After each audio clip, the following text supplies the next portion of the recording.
बिस्मिल्लाहिर्रहमानिर्रहीम। हज़रत हाबिल नहायत सआदतमंद फर्माबरदार और नेक सीरत बेटे थे।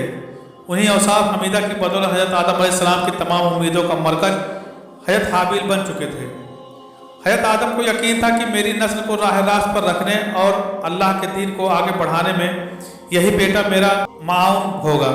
चुनांचे यही वो बुनियादी वजह थी कि जिस बिना पर हसद में आकर काबिल ने हज़रत हाबिल को शहीद कर दिया, क्योंकि काबिल चाहता था कि हज़रत आदम अलैहिस्सलाम के बाद नबूवत का ताज और इंसानों की भाग दौड़ का सेहरा इसी के सर सजे, लेकिन ये हज़रत हाबिल के होते हुए नामुमकिन था। इसीलिए उसने हज़रत हाबिल को शहीद कर दिया। हाबिल चूँकि हज़रत आदम अलैहिस्सलाम और हज़रत हव्वा की आँखों का तारा था, इसीलिए उनकी शहादत के बाद वो दोनों बेहद गमगीन रहने लगे। दूसरी तरफ शैतान काबिल के पास आया और उसको घर से भागने के लिए कहने लगा, अगर तुम यहाँ रहोगे तो तुम्हें तुम्हारा बाप मार डालेगा।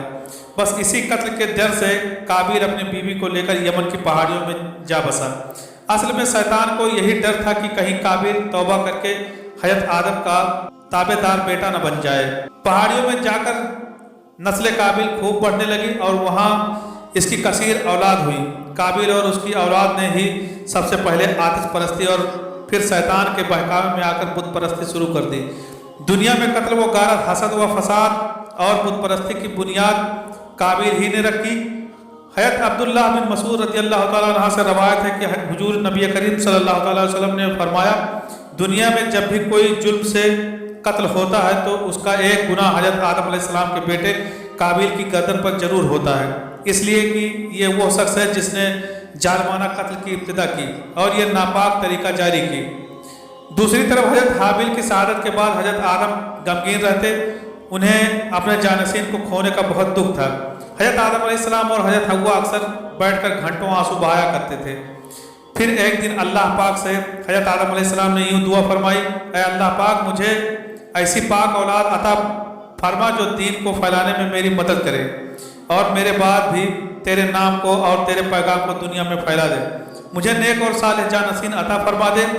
रहीम व करीम अल्लाह पाक ने हज़रत आदम अलैहिस्सलाम की दुआ कबूल फरमाई और फिर कुछ ही अरसे बाद हज़रत शीस अलैहिस्सलाम पैदा हुए। हज़रत शीस अलैहिस्सलाम की पैदाइश पर हज़रत आदम अलैहिस्सलाम और अम्मा हव्वा ने बेहद खुशियाँ मनाई और अल्लाह का शुक्र अदा किया। रवाज में है कि जब हज़रत शीस अलैहिस्सलाम पैदा हुए तो उस वक्त हज़रत आदम अलैहिस्सलाम की उम्र 130 साल थी। जब यह तीसरा बेटा पैदा हुआ तो अम्मा हव्वा ने उनका नाम शीस रखा। अरबी में शीस के माने अताए खुदाबंदी के हैं, मतलब अल्लाह की तरफ से अता किए जाने वाला खूबसूरत व खूबसीरत तोहफा। शुरू ही से हज़रत आदम अलैहिस्सलाम ने हज़रत शीस अलैहिस्सलाम की तालीमात तरबियत पर खासी तवज्जो दी, क्योंकि आप जानते थे कि यही अब इनका जानसीन है, इसी को नस्ल आदम की सरदारी करनी है। आप हज़रत शीस अलैहिस्सलाम को जन्नत का अहवाल सुनाते और अच्छे और बुरे की पहचान करवाते।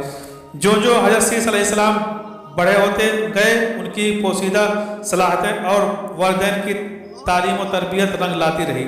हज़रत आदम अलैहिस्सलाम ने उनको व तर्रेस को वाज तबलीग के खूबसूरत और मुनफरद तरीके सिखाए। उन्हें दिन व रात की घड़ियों की पहचान करवाई। इन अवकात में होने वाली इबादतों की तालीम दी।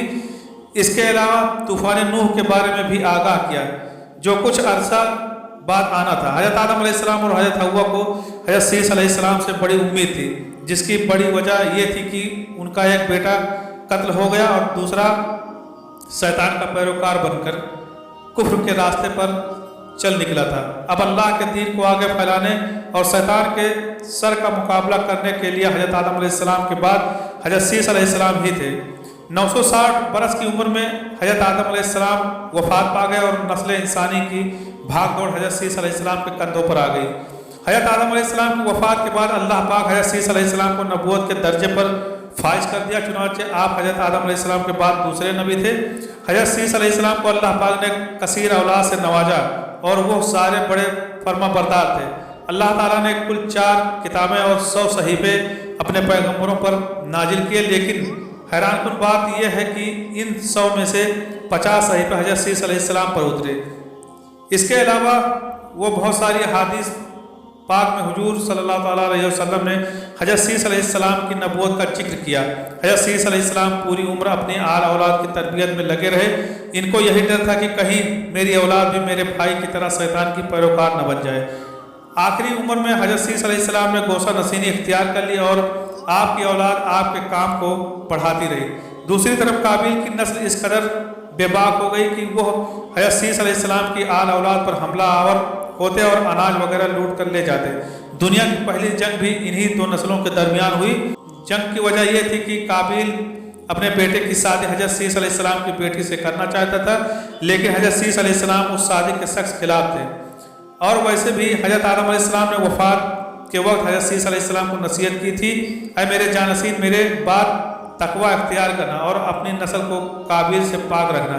ऐसा ही वो हज़रत सीस अलैहिस्सलाम ने शादी से इनकार किया, जिस पर काबिल के बेटे हज़रत सीस की औलाद में से लड़की को उठाकर ले गए, जिस पर हज़रत सीस अलैहिस्सलाम ने अल्लाह के हुक्म से काबिल के लश्कर पर हमला किया और उन्हें तहस नहस करके लड़की को आज़ाद करवा लिया। मुसलमान, यहूदी और ईसाई इस बात पर मुत्तफिक हैं कि इस वक्त दुनिया में जितने भी लोग मौजूद हैं वो नस्ल सीस अलैहिस्सलाम से हैं, क्योंकि हाबिल 20 साल की उम्र में शहीद कर दिए गए। इनका कोई जानसीन ना था। काबिल और उसकी औलाद शैतान के पैरोकार बने, जिसको तूफान नूह में गर्क कर दिया गया था। इसलिए नस्ल इंसानी सिर्फ और सिर्फ हज़रत आदम अलैहिस्सलाम के तीसरे बेटे हज़रत सीस अलैहिस्सलाम से है। अल्लामा इब्न कसीर कसासुल अंबिया में लिखते हैं कि हज़रत सीस अलैहिस्सलाम ने अपनी वफ़ात के वक्त अपनी कसीर औलाद में से अपने बेटे हज़रत अनूस को जानसीन मुकर्रर किया। अनूस के बाद केनान इनके जानसीन मुकर्रर हुए। केनान के बाद महलाइल जानसीन हुए। ये महलाइल ही थे जिन्होंने सबसे पहले किलों की बुनियाद डाली और इंसानी को बनाने से सिखाई। इसके अलावा उन्होंने ही शैतान और उसके पैरोकारों को इंसानी बस्तियों से निकालकर वीरानों और जंगलात की तरफ भेज दिया। 40 साल हुक्मरानी के बाद उन्होंने अखनूह को अपना जानसीन मुकर्रर किया। मशहूर रवायत के मुताबिक अखनूह हज़रत इदरीस अलैहिस्सलाम थे।